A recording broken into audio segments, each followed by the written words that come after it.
قبل ما نبدا الوصفة حبيت نقولكم بوناني وإن شاء الله كامل أحلامكم تتحقق في هذا العام. راني درت لكم دي ميني بغيوش صالي بالزبدة والثوم اون ديغي دي بتي نيا. شوفوا لي القطن يهدر.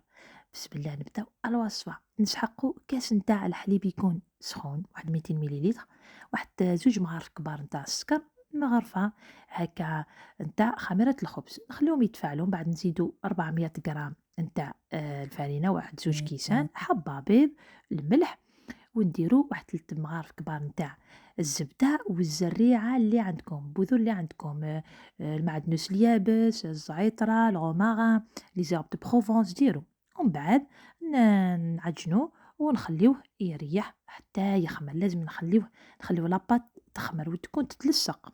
وهنايا بعد ما خمرت راني ديكازيتها ونشكل ونقطعها هكا.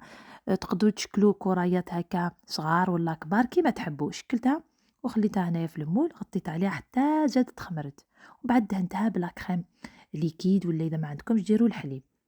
وهنا نحطوها في الفو على 180 درجة واحد 25 دقيقة، وكي تخرج ندهنها بالزبدة والثوم والمعدنوس وشوية نتاع الفرماج من الفوق. يا سلام على البنة، كي لقطن لي جامي. تقدروا تاكلوا بها ينسوب ولا واش تحبوا. وان شاء الله تعجبكم الوصفة. إلى اللقاء.